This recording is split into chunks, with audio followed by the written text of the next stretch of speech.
The sleek hegemony ship descended through Earth's atmosphere, landing with precision on the designated pad outside the United Council headquarters in Geneva.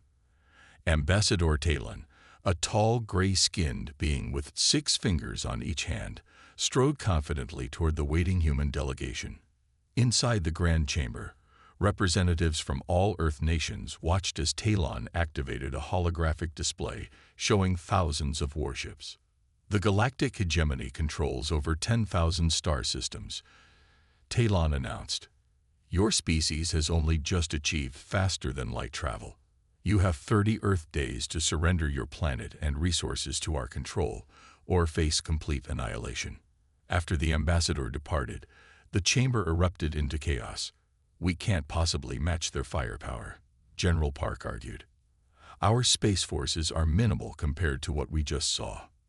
Dr. Hannah Kim, a strategic analyst with piercing eyes and quiet confidence, stood.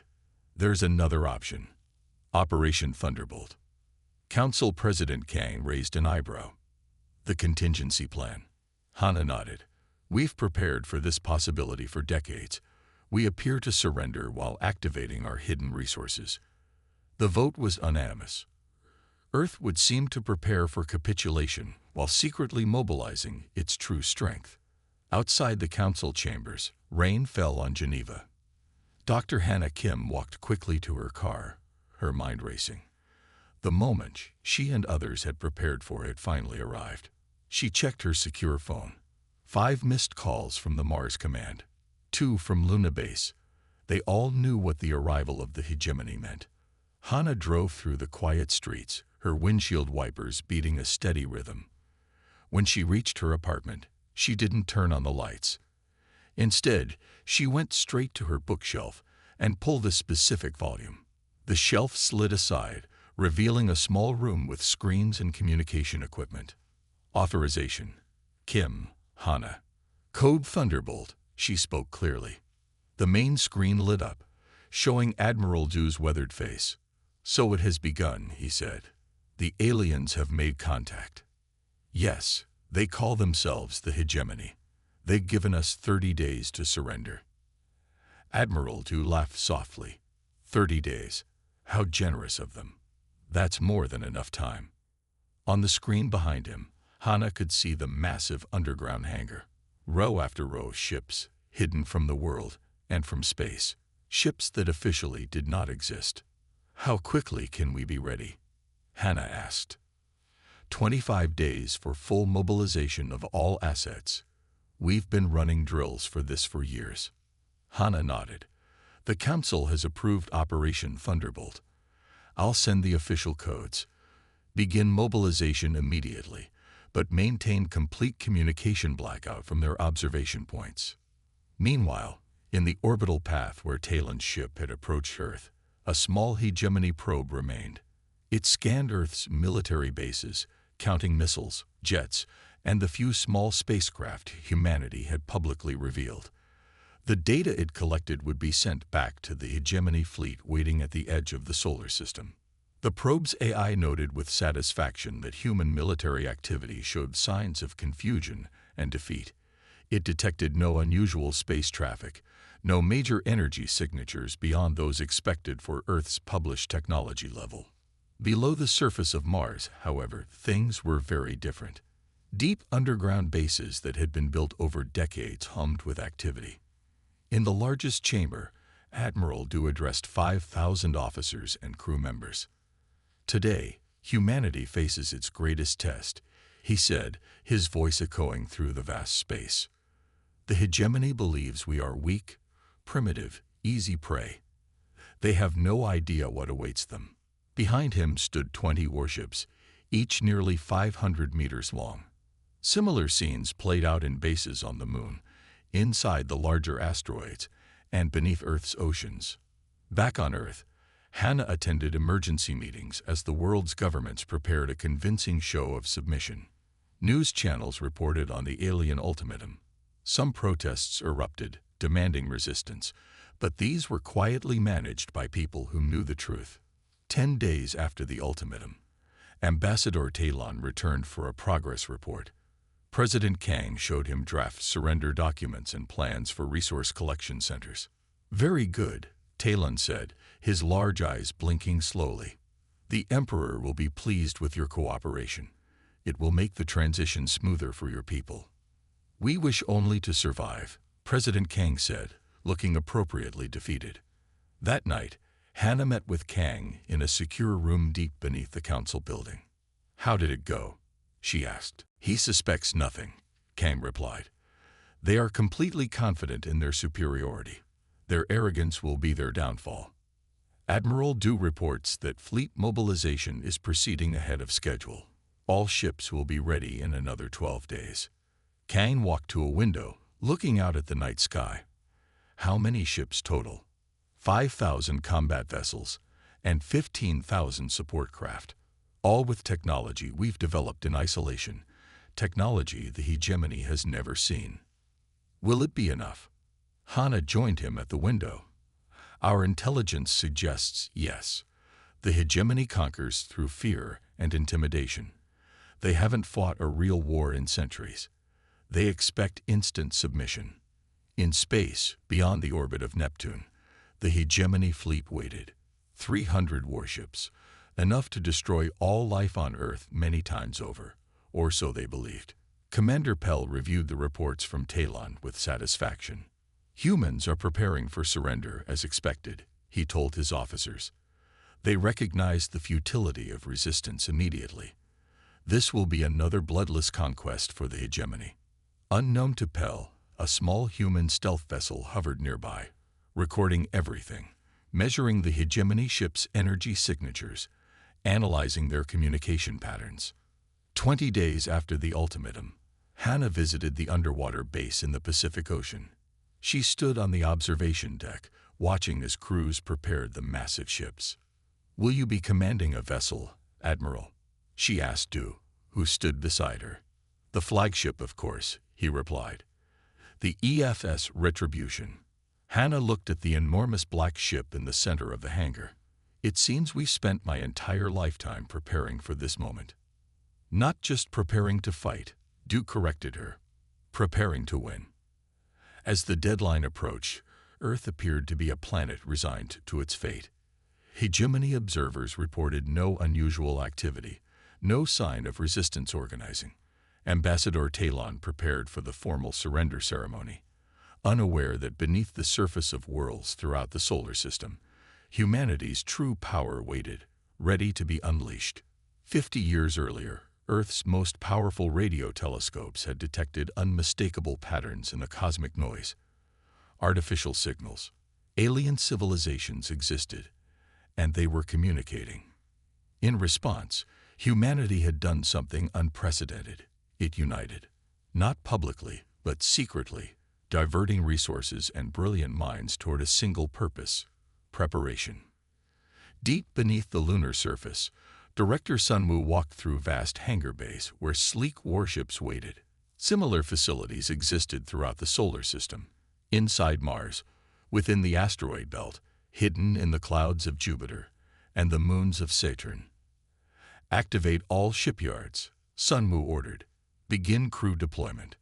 Admiral Lee, a veteran of Earth's last regional conflict, watched as dormant factories hummed to life across the solar system.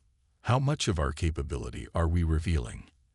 asked his executive officer. "None," Lee replied. "The hegemony believes we're primitive.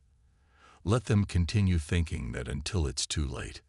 In orbit around Jupiter, the hegemony observation vessel reported back. Humans appear to be preparing surrender documentation as ordered. The day Earth discovered they were not alone changed everything. Dr. Minho sat stunned in the radio observatory as the computer confirmed what he had suspected for weeks. The signals had patterns too precise to be natural. He remembered calling his supervisor with shaking hands. "I found something you need to see," was all he said. Within days, the world's leading scientists gathered in secret. Within weeks, the most powerful government leaders met. They faced a crucial decision: announce their discovery to the world or keep it hidden while they prepared. The vote had been close, but fear won out. If aliens existed and were communicating, they might eventually find Earth. And if they were hostile, humanity needed to be ready. Director Sunwoo had been just a young engineer then. He remembered the formation of the Solar Defense Initiative, a secret organization with unlimited resources drawn covertly from every nation. Their mission: build a defense system unlike anything Earth had ever seen. Now, 50 years later, he walked through the largest shipyard on the moon, watching as crews prepared for launch. The scale of what humanity had accomplished in secret still amazed him. Thousands of warships built in hidden facilities, powered by technologies decades ahead of what the public knew existed.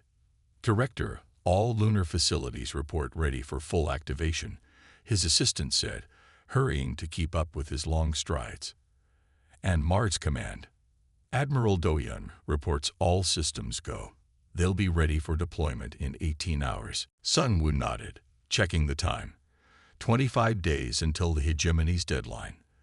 They had spent 50 years preparing for this moment. On the observation deck overlooking the main hangar, he met with Admiral Lee. The Admiral's face bore scars from Earth's last conflict, a reminder of what was at stake. "I just spoke with Europa Base," Lee said. "The ice drilling is complete. Their fleet can launch whenever needed." Sunwoo watched workers swarming over a massive battleship below. "I never thought we would actually need all this," he admitted. "Part of me hoped we were just being paranoid." "Better paranoid than extinct," Lee replied. He pointed to a screen showing live feed from the Hegemony observation ship. "Their sensors are primitive compared to ours. They can't detect our activities beneath the surface or behind the planets." In a secure room beneath Geneva, the original transcript of humanity's first contact with alien signals was preserved under glass. Next to it hung photographs of the 12 founders of the Solar Defense Initiative. Hannah Kim's grandmother was among them, the elderly scientists and military leaders who had convinced the world to prepare in secret. Back then, many had called them crazy. Some had wanted to broadcast welcome messages to the stars. The founders had argued differently. In nature, the unprepared became prey. Deep in the asteroid belt, Commander Bora oversaw the activation of mining drones that had been disguised as routine resource extraction for decades. In reality, these machines had been creating vast stockpiles of refined metals and rare elements needed for the fleet. "Begin final assembly of Destroyer Group 7, she ordered. "Priority on weapons systems." Her second-in-command looked up from his console. "Commander, some of these ships haven't been activated in over a decade. Will they function properly?"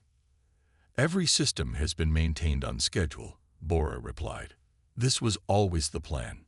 Build everything, hide it in plain sight, and wait for the day we might need it." On Mars, Admiral Doyun stood in the command center of the underground base, watching as centuries of Martian dust were blown away from hidden launch doors. The colony above, the public face of humanity's space exploration, had no idea what lay beneath them.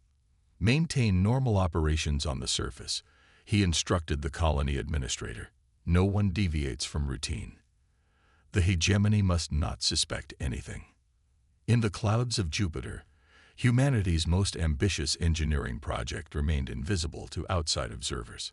Massive shipyards floated in the upper atmosphere, using the gas giant's storms as both camouflage and power source. These facilities produced the largest vessels in Earth's secret fleet. On Titan, Saturn's largest moon, fuel production accelerated. The methane lakes had provided perfect cover for operations that produced the advanced propellants needed for interstellar travel. Back on Earth, children went to school, adults went to work, and life continued normally. Only a few thousand people knew the truth, that beneath their feet, beneath the ocean floors, and throughout the solar system, humanity was mobilizing for war. Admiral Lee visited the Lunar Command Center where operators monitored the Hegemony observation vessel. "They continue to report that we're preparing surrender documents," one operator told him. "Their scans show no unusual activity." "Good," Lee replied. "What's the status of our stealth probes near their main fleet?" We've mapped their entire battle group. 30 ships near Neptune, another 300 waiting at the edge of the system. Their technology is advanced, but we've identified several weaknesses. In the cafeteria later, Lee sat with Director Sunwoo, both men tired from days without proper sleep. "Do you think we'll win?" Sunwoo asked quietly. Lee considered the question carefully. "I think we'll surprise them." And sometimes, surprise is enough to change the outcome of a battle. At that moment, in orbit around Jupiter, the Hegemony observation vessel captured images of what appeared to be a small transport ship, exactly the kind of primitive vessel they expected humans to possess. The observers noted it in their report and thought nothing more of it. They didn't notice that the transport's trajectory took it directly through a storm cloud, a cloud that concealed one of humanity's largest fleet assembly points. Nor did they detect the thousands of communication signals, cloaked with technology specifically designed to evade their sensors. The Hegemony continued to wait, confident in their superiority, unaware that the prey they thought cornered had teeth and claws they couldn't imagine. On the 30th day, Ambassador Talon returned to Earth, flanked by Hegemony guards. The United Council chamber was filled with somber faces as President Kang approached with what appeared to be surrender documents. "The people of Earth have considered your ultimatum," Kang began formally. Talon reached for the documents. Kang pulled them back. "And this is our response." Screens around the chamber activated, showing live feeds from across the solar system. From lunar craters, Martian canyons, and the moons of Jupiter, thousands of warships rose. From Earth's oceans, massive carriers surfaced. "We do not surrender to tyrants," Kang stated. "We are humanity, and we have teeth." Talon's face contorted with shock. "Impossible. Your species has only just achieved space travel." "No," Admiral Lee said, entering the chamber. "That's what we wanted you to believe." Across the solar system, jump points activated as Earth's Armada launched toward Hegemony space. The Hegemony border fleets, caught completely unprepared, faced weapons technologies they had never encountered. The morning of the 30th day dawned clear and cold in Geneva. President Kang stood at his office window, watching the sun rise over the mountains. Today would change the course of human history forever. His assistant entered quietly. "Sir, they're here." Kang nodded. "And our forces?" "All in position. Everyone awaits your signal." In the Grand Council chamber, Earth's representatives sat in silence as Ambassador Talon's shuttle landed outside. Hannah Kim sat in the second row, her expression carefully blank. Under the table, her finger rested on a small device, the trigger that would set everything in motion. Talon entered with 6 armed guards.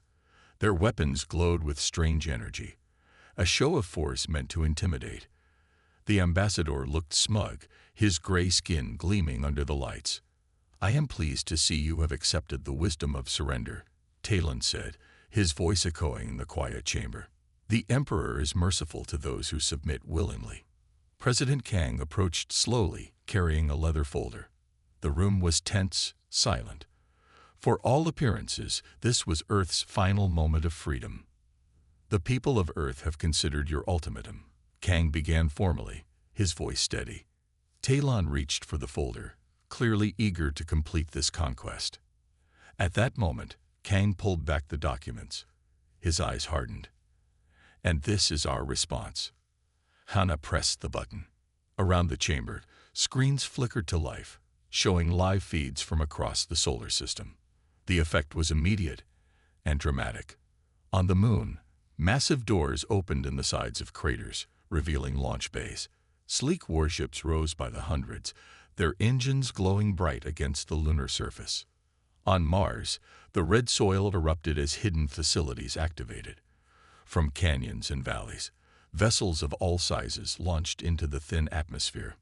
The moons of Jupiter showed similar activity, ships emerging from beneath icy surfaces, from cloud cover, from camouflaged bases. Most dramatic was the scene on Earth itself. The oceans churned as enormous carriers rose from the depths, water cascading from their hulls. The Pacific, Atlantic, Indian. From all the world's oceans, humanity's hidden fleet emerged. "We do not surrender to tyrants," Kang stated, his voice now powerful and proud. "We are humanity, and we have teeth." Talon's face contorted with shock, his large eyes widening. "Impossible. Your species has only just achieved space travel." The chamber doors opened, and Admiral Lee entered, wearing a formal uniform covered with medals from wars the hegemony knew nothing about. "No," Lee said firmly. "That's what we wanted you to believe." Talon backed away, his guards raising their weapons. "This changes nothing. The hegemony fleet will destroy you." "I think not," Lee replied calmly. He nodded to Hana, who activated another screen. This one showed the hegemony's forward fleet near Neptune. As they watched, hundreds of human ships appeared around the alien vessels, having just exited from jump points. Technology the hegemony thought humans were decades from developing. "Your observation ships have been neutralized," Lee explained. "Your forward fleet is currently being disarmed. The rest of your armada will soon face the same." Outside the council building, people gathered in the streets, looking up at the sky where Earth's ships could now be seen in orbit, no longer hiding their presence. In space, the battle had already begun. Commander Jihu led the first strike force against the hegemony's border fleet. His flagship, the Dauntless, moved with impossible speed for a vessel its size. "Target their command ships," Jihu ordered. "Disable, don't destroy if possible." The human vessels fired weapons the hegemony had never encountered: gravity distortion beams that crushed alien shields, phase disruptors that bypassed armor entirely, missiles that could change course mid-flight with unnatural precision. In the Neptune sector, Admiral Doyen's forces surrounded the hegemony's forward fleet. "Attention hegemony vessels," Doyen broadcast. "Your forces are surrounded. Power down your weapons and prepare to be boarded, or we will be forced to destroy you." The hegemony commander responded with threats. "This is Commander Pell of the Imperial Fleet. You primitive savages cannot hope to defeat us. Our technology is centuries beyond yours." Doyen smiled grimly. "Is it? Let me demonstrate otherwise." A single human destroyer moved forward. It fired a concentrated beam at the hegemony flagship's main weapon array. The alien ship shields failed instantly, and its weapons went dark. "That was one ship, using minimal power," Doyen explained. "I have 200 more waiting for my command." "What is your decision, Commander Pell?" Back on Earth, Ambassador Talon was now effectively a prisoner. His guards had been disarmed without a single shot fired. Their weapons simply stopped working when advanced human jamming technology activated. "You deceived us," Talon accused, his voice shaking with rage or fear. It was hard to tell. "We protected ourselves," President Kang corrected. "When we detected your communications 50 years ago, we chose caution over openness. History has proven us right." In the Jupiter sector, Director Sunmu observed the battle from the command center. The hegemony ships fought bravely, but ineffectively. Their tactics were predictable, their responses slow. "They relied too much on technological superiority," Sunmu noted. "They don't know how to adapt when that advantage is gone." Throughout the solar system, jump points activated as Earth's main battle fleets launched toward hegemony space. 5,000 warships, 15,000 support vessels, humanity's full strength revealed at last. Commander Bora led the assault on the hegemony's main communication relay near the system's edge. "Cut them off," she ordered. "Don't let them mourn the homeworld." Her ships executed a perfect flanking maneuver, one the hegemony had never seen before. The alien vessels tried to regroup, but Earth's ships were faster, more maneuverable, and armed with weapons designed specifically to counter hegemony defenses. Within hours, the hegemony presence in the solar system had been neutralized. Ambassador Talon watched the reports come in with growing horror. "How?" he finally asked. "How did you hide all this?" Hannah Kim answered him. "Because you saw what you expected to see. A primitive species, easily conquered. Your arrogance blinded you. As night fell over Geneva, the people celebrated in the streets. Humanity had revealed its true strength, and the stars themselves would now know. Earth was not prey. Earth's armada divided into battle groups, striking hegemony supply depots, shipyards, and command centers simultaneously. Decades of isolation had forced human engineers to develop technologies along different paths than the hegemony, resulting in weapons and defenses the Empire had no counter for. Admiral Jinwu led the primary assault against the hegemony's forward command base in the Arcturus sector. His flagship, the EFS Defiance, engaged 3 hegemony dreadnoughts simultaneously. "They're fighting by the book," Jinwu observed. "No adaptation, no creativity. The hegemony has conquered so many species that they've homogenized their tactics," explained Intelligence Officer Minji. "Their species are all conditioned to think the same way." As Earth forces pushed deeper into hegemony territory, they discovered something unexpected: enslaved species on dozens of worlds. Commander Hyjin's battle group began liberation operations, turning former hegemony subjects into allies. On the hegemony capital world, the Council convened an emergency session. "How is this possible?" demanded the Emperor. "They were supposed to be primitive." "They deceived us," the intelligence director admitted. "While appearing technologically young, they were building in secret." The vast blackness of space lit up with weapons fire as Admiral Jinwu's battle group pushed through the Arcturus sector. The EFS Defiance, a massive vessel shaped like a spear point, led the charge against 3 hegemony dreadnoughts. The alien ships were twice the size of the human flagship, yet they moved with less grace, their shots predictable. On the bridge of the Defiance, Admiral Jinwu stood calmly, watching the battle unfold on the main display. His hands were clasped behind his back, his expression focused but unworried. "Target their propulsion systems," he ordered. "I want those ships disabled, not destroyed." Weapons Officer Dahian nodded. "Firing disruptors, sir." Beams of blue energy lanced out from the Defiance, bypassing the hegemony shields as if they weren't there. The alien vessels slowed, their engines flickering and dying. "How are they countering our shields?" came a panicked transmission from the lead hegemony vessel. Jinwu allowed himself a small smile.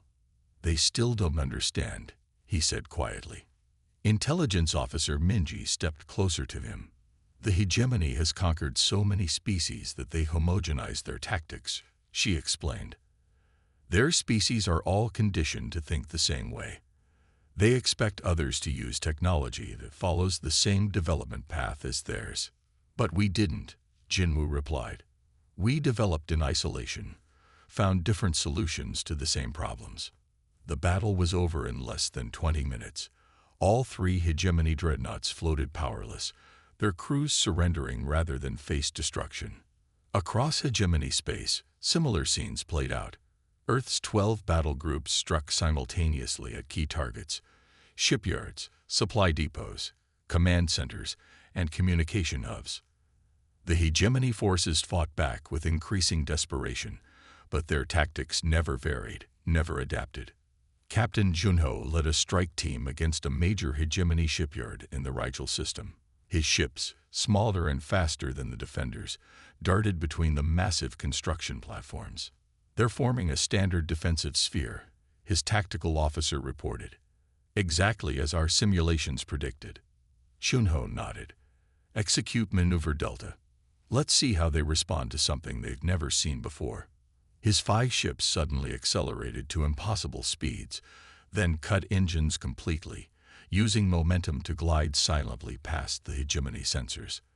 When they powered up again, they were behind the defensive line, targeting the shipyard's power core.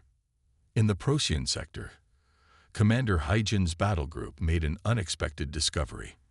After securing a hegemony outpost, her landing teams found detention centers filled with aliens of various species. "Who are you?" she asked a tall, blue-skinned being. "We are the Navori," the alien replied in halting English. "Conquered by hegemony 3 generations ago. Forced to work as laborers. Hyjin looked around at the hundreds of aliens watching her with hope and fear. How many other species have they enslaved? Many, the Navari said. Dozens. Any who resist are made examples. Any who submit become servants. Hyjin contacted Admiral Jinwoo immediately. Sir, the situation is more complex than we thought. The hegemony isn't just an empire. It's a prison for countless species. Jinwoo's expression darkened. Then our mission has changed. Commander Hyjin, begin liberation operations. Free as many as you can, and offer them a choice. Safe passage to their homeworlds or a chance to join our fight. Within days, ships from other species began joining the human fleets. The Navari contributed 36 vessels they had secretly maintained. The reptilian Krell added their knowledge of hegemony defense systems. The insectoid Vesperi offered their skills in subspace communications. On the hegemony throne world of Solforia, Emperor Varkan raged at his council members. How is this possible? He demanded, his six-fingered hand smashing a display showing another lost battle. They were supposed to be primitive. The intelligence director cowered before him. They deceived us, Your Majesty. While appearing technologically young, they were building in secret. Not just building, corrected the science minister. Innovating. Their weapons and shields operate on principles our scientists don't fully understand. And now they're freeing our subject worlds, added the security chief. We've lost contact with 23 systems in the past day alone. Varkan turned to his military commander. Send everything we have. Every ship, every soldier. Crush these humans before more damage is done. Back in the Arcturus sector, Admiral Jinwoo received word of the hegemony's desperate counterattack. He called a meeting of his battle group commanders, now including representatives from 5 alien species. The hegemony is committing their full remaining forces, he told them. They're abandoning defensive positions across their empire to form one massive fleet. Commander Hyjin studied the tactical display. They're desperate. This gives us an opportunity to free even more worlds while their forces are elsewhere. Agreed, said Jinwoo. But we must also prepare to face their combined fleet. The Navari commander, Talax, spoke up. My people know the hegemony capital defenses well. Many of us helped build them. I offer this knowledge freely to our human allies. Intelligence Officer Minji worked with the liberated species to compile a complete map of hegemony space, something humans had never had before. The picture that emerged showed an empire in rapid decline, its strength built on fear rather than loyalty. On Earth, President Kang addressed the United Council. Our forces continue to advance. The hegemony is collapsing faster than we anticipated. More importantly, we have discovered that many species have suffered under their rule. We are not just fighting for Earth now, but for the freedom of all these peoples. The next major battle occurred near the star Deneb. The hegemony had gathered 300 ships, the largest force they could still muster. They waited in ambush, expecting the human fleet to follow their previous attack pattern. Instead, Admiral Jinwoo divided his forces into 15 smaller groups, approaching from multiple vectors simultaneously. When the hegemony moved to engage one group, they exposed their flanks to others. Watch how they move, Jinwoo told his officers. Always in formation, always by the book. They fight the way they were taught, not the way the situation demands. By the battle's end, half the hegemony fleet had been captured intact. The other half retreated in disarray toward their capital. As human forces closed in on Solforia, the hegemony's fear turned to panic. Emperor Varkan ordered the evacuation of government officials and the preparation of doomsday weapons. If we cannot rule the galaxy, no one will, he declared. But the liberated species had warned Admiral Jinwoo about these weapons. Special teams of human and alien commandos infiltrated the weapon sites, disabling them before they could be activated. The path to the hegemony capital now lay open, with nothing left to stop humanity's unstoppable advance. The hegemony assembled their central fleet for a last stand at their throne world of Solforia. Emperor Varkan himself took command, ordering all remaining ships to defend the seat of power that had stood for 10,000 years. Earth's fleet, now joined by ships from liberated worlds, surrounded the system. "Attention, hegemony forces," Admiral Jinwu transmitted. "Your empire has fallen. Your colonies have been freed. Surrender now or face extinction. The same choice you gave Earth." After 3 days of brutal fighting, the hegemony fleet broke. Admiral Jinwu and President Kang walked through the imperial palace to where Emperor Varkan waited on his throne. "Our empire has stood for millennia," Varkan said bitterly. "How could primitives like you defeat us?" "Because we were never primitive," Kang replied. "We just let you believe we were." 6 months later, representatives from 50 formerly enslaved species gathered on Earth to sign the Charter of the Galactic Confederation, a voluntary alliance based on mutual respect and cooperation. As Ambassador Talon, now representing his free people, signed the document, he looked at Admiral Jinwu. "We thought we found sheep," he admitted, "but instead discovered wolves in sheep's clothing." Jinwu smiled. "Not wolves. Just humans who refuse to be prey." The stars shone brightly around Salthoria, the hegemony's capital world. For 10,000 years, it had been the center of an empire that spanned thousands of systems. Now it faced its greatest threat. Emperor Varkan stood on the bridge of his command ship, looking at the display showing the massive human fleet approaching his world. His 6-fingered hands trembled slightly, though he tried to hide it from his officers. "All ships in defensive formation," he ordered. "No one retreats. We fight to the last vessel." The hegemony's remaining ships, nearly 500 of them, formed a sphere around the planet. They were the last defense of an empire that had been crumbling for weeks. Reports of lost worlds came in hourly. Species that had been conquered centuries ago were rising up, throwing off their chains. And all because of the humans, a species that should have been easy prey. Admiral Jinwu's fleet dropped out of jump space at the edge of the system. The human ships were joined by vessels from dozens of liberated species, the Navori with their sleek blue ships, the Krell with their heavily armored cruisers, the Vesperi with their lightning-fast fighters. All ships, battle positions, Jinwu ordered calmly.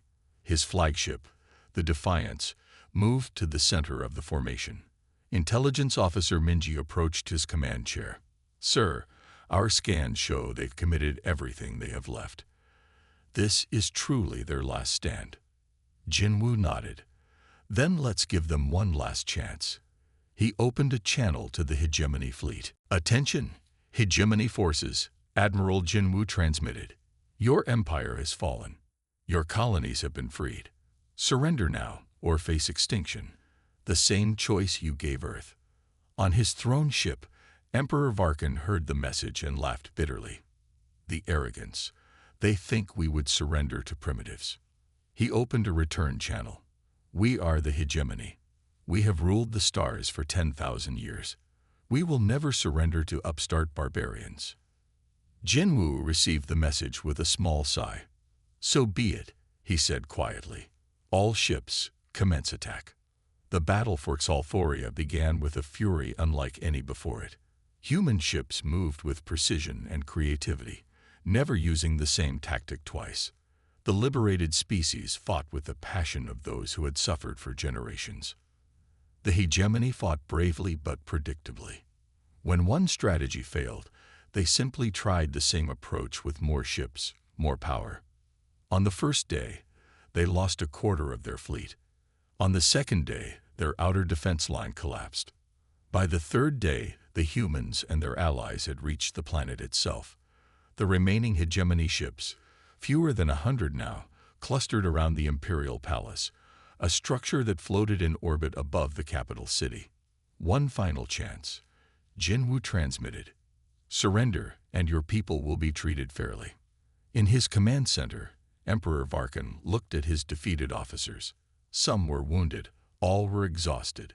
He had expected the humans to show the same cruelty the hegemony had always shown to the defeated. Could they be different? He wondered aloud. His pride commander stepped forward. "Your Majesty, We cannot win this battle, perhaps for the sake of our people. Varkan closed his eyes. 10,000 years of history, countless worlds conquered. And now, the end.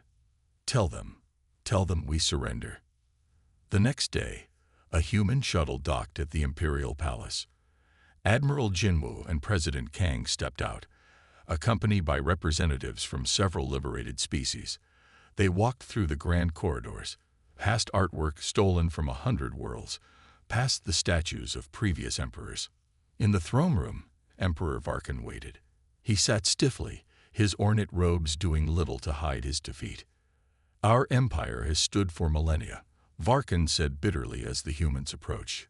How could primitives like you defeat us? President Kang stepped forward. Because we were never primitive, he replied simply. We just let you believe we were. You have two choices now, Admiral Jinwu added. Continue to fight and be destroyed, or help us build something better. Over the following weeks, the hegemony's empire was dismantled piece by piece. Enslaved worlds were freed. Stolen treasures were returned to their rightful owners. The vast bureaucracy that had controlled thousands of systems was replaced with local governments. On Earth, humanity began to reveal its true civilization to the galaxy. The hidden shipyards and factories were opened. The advanced technologies that had been developed in secret were now shared with their new allies. 6 months after the Battle of Salthoria, representatives from 50 formerly enslaved species gathered in Geneva.